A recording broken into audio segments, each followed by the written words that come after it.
to be with you all this afternoon, to share this afternoon with you. And I imagine that many of you, just like Jerry, have found yourself over the years engaged in some sort of civic work. And in that capacity, you've participated in other types of building dedications. I would also imagine that many of those dedications involved recognizing someone that made a financial contribution to a particular service or organization. And far be it from me or for me to minimize the importance of financial contributions, but I think the building dedication that we're all here for this afternoon is a rare one. We're here to wrote it down so I don't get choked up, but that doesn't help. We're here to recognize someone whose contribution to me is far more important than financial. Jerry contributed his time and heart, and he sustained that contribution over many, many years. So I think this type of dedication today, I'm really honored to be a part of it, and I'm really glad that you're all here with us too. So it's my privilege today. I'm going to introduce a couple speakers, and then we're going to dedicate the facility and have some time together afterwards also. Our first speaker this afternoon is Supervisor Ken Yeager, and it's really fitting that I have an opportunity to introduce him, because in my first 3 or 4 weeks at the Health Trust, Jerry Larson sat me down and really indoctrinated me into the landscape of HIV services in Santa Clara County. He would schedule regular meetings with me. I think really what it was he was instructing me and advising me and provided me guidance over the years. And he told me early on from really week one that Supervisor Yeager was our greatest champion in the Valley for the services we provide.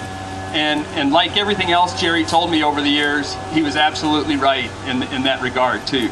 So it's my privilege to introduce to you Supervisor Ken Yeager.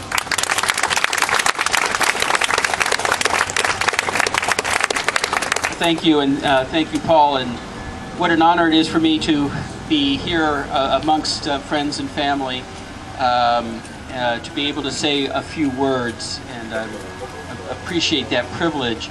But for his friends and family who have come a distance, I just want to say a few words about myself. I am the very first openly gay elected official in Santa Clara County. I was elected first to the Community College Board and then served on the City Council from this area, and now on the Board of Supervisors. And it's the county that really provides health programs for the county residents. And I say that because I would have been the main sort of person that Jerry would have talked to when it came to any issues dealing with HIV or AIDS, health issues. And I just want you to know what a powerful voice he was. There are obviously many people who've been strong advocates of more money, more finances, more programs for people with HIV AIDS. But Jerry really was somebody that, because of our long friendship, whenever he came to the office, whenever he needed anything, whenever we found out that services were being cut or there was a problem with funding, together we always figured out a way that the county could restore those funds.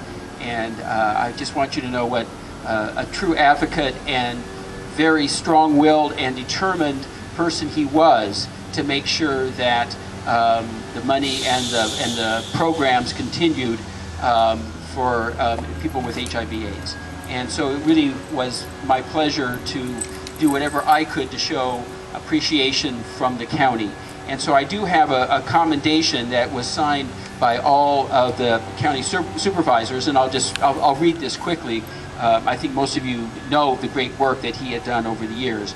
But whereas Jerry Larson was an active leader in the Santa Clara County in the battle against HIV/AIDS for over 20 years, and whereas he served on the Santa Clara County's HIV Planning Council for Prevention and Care for 13 years, and was a committed volunteer at the Food Basket since its inception, and has provided thousands upon thousands of pounds of food to people living with HIV/AIDS. And whereas he was a tireless champion in the quest to ensure the highest quality of services for people living with HIV/AIDS in Santa Clara County, and that he showed others living with HIV/AIDS that they could aspire to the best health possible by remaining active, eating well, and living a productive and compassionate life. And whereas he was a role model for health advocates and leaders in Santa Clara County by showing his compassion through countless hours of volunteer services to this community, and whereas he passed away on September 30th, 2014, and whereas the Health Trust Food Basket will now be named the Jerry Larson Food Basket, now therefore be resolved that the Board of Supervisors of the County of Santa Clara does hereby recognize, commend, and honor the life of Jerry Larson for his decades of service to people living with HIV/AIDS and the tireless dedication to the residents of Santa Clara County. And I'm going to present this commendation to Fred and to Paul.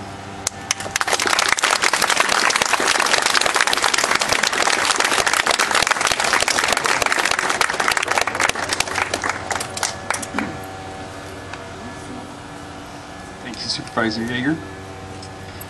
Our next speaker who will dedicate the building, several years ago, 7 years ago when I first met Jerry and we were working out of the Food Basket up front on Ray Street, where most of you probably know was a much smaller space. At that time, Jerry told me, you know, for a few years, Paul, we can do much more. If we have a bigger space, a nicer space, we can really provide a much higher quality service. And a few years later, Fred Ferrer became the CEO of the Health Trust, and Jerry and Fred's passions really aligned with nutrition and quality service for our clients too. And the result of their work together is the facility you see inside today too. So I'm honored to now present Fred Ferrer, the CEO of the Health Trust.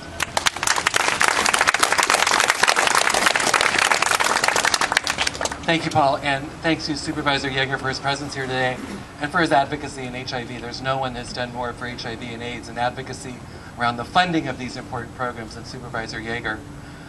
So this week I celebrated my 7th year anniversary here at the Health Trust, and one of the first relationships that I started here, one of the first people I met was when Paul took me around to show me programs, and I met Jerry Larson. And you know, Jerry and I grew to be good friends and had a lot of things in common. You know, we both love the San Francisco 49ers, and every week we commiserate or celebrate whether the Niners won or lost.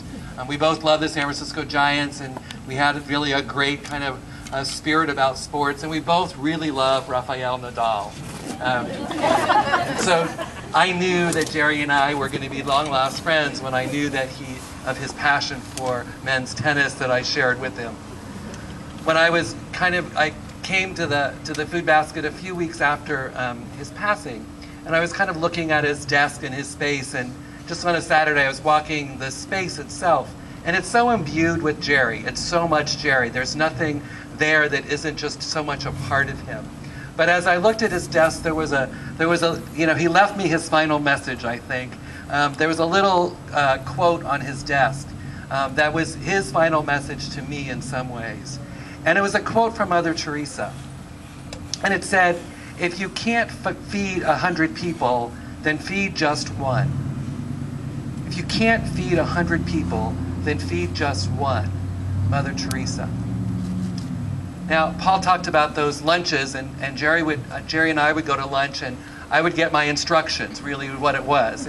He would remind me of things and tell me about things and ask for my support on certain things as we would look at how do we expand the Food Basket to Meals on Wheels, to our Family Resource Centers, to really look at all the different activities and ideas that he had that we could do here at the Food Basket. And so I know that he had lunch with Mother Teresa last week, and I'm sure he said to her, "What do you mean, feed one?" Right? Jerry would never have fed just one. He would have fed and did feed all of us. I learned so much from him in different ways, in different kinds of ways, because Jerry was the quiet teacher, right? He was the humble servant. He was the loyal worker. He did all that was ever asked of him. And for those of us on staff at the Health Trust, we always asked Jerry for a lot. And there was never a time when Jerry would say, "Oh, I can't do that. Oh, you know, something's not right." I remember one time when he was in the hospital and he was coming back from the hospital, and he said to me, "You know, I'm so sorry, but I'll be back." And I'm like, "Jerry, you really have to focus on your health." He goes, I know, but the best way I focus on my health is by getting back to work." His loyalty, his service, his humility of always being in the background and yet making all these things happen. It probably took, the great work of the Health Trust staff today to put this all together.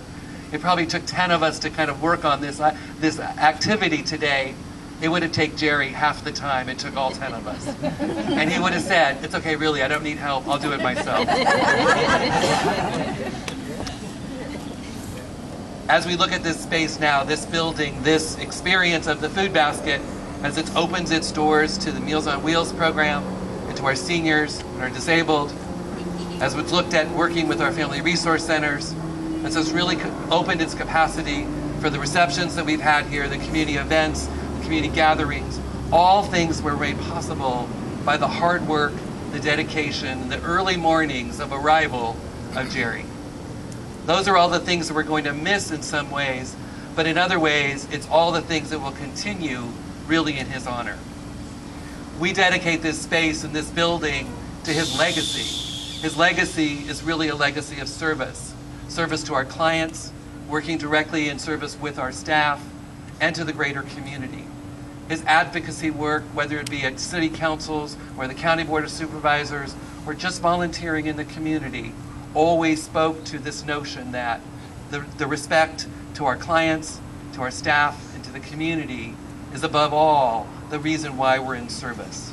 And so this building becomes not so much a place where Jerry used to work, as much as a space in which Jerry will always be working through the service that happens here. There's a scripture quote that I want to close on, and it reminded me of Jerry. It's just been in my head since the end of September, and it's in an Old Testament when Elijah was trying to find God, right? And then he found out that God was there, and he says, "And a great and strong wind was rending the mountains and breaking pieces the rocks before the Lord, but the Lord was not in the wind. And after the wind was an earthquake, but the Lord was not in the earthquake. And after the earthquake was a fire, but the Lord was not in the fire. And after the fire, a sound of gentle blowing."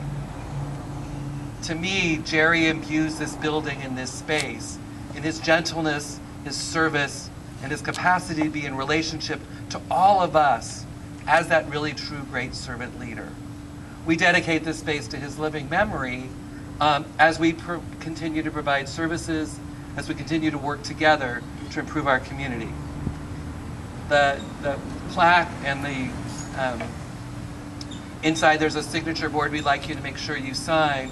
This portrait and a plaque will be placed permanently in the food basket, and it says the Health Trust dedicates this facility as the Jerry Larson Food Basket for his unrelenting advocacy for people living with HIV and AIDS and his unparalleled years of volunteer service to the food basket this day, November 7th, 2014.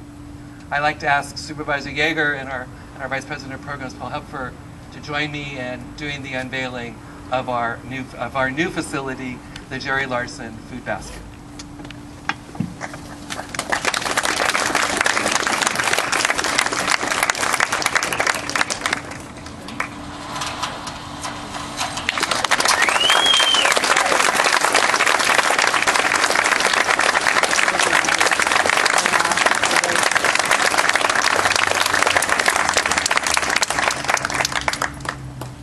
Well, again, thank you all for joining us this afternoon. We'd like you to stay around, have some refreshments. You can go inside, stay outside, get your picture taken with the new facility. But we really appreciate you being here, and have a great weekend.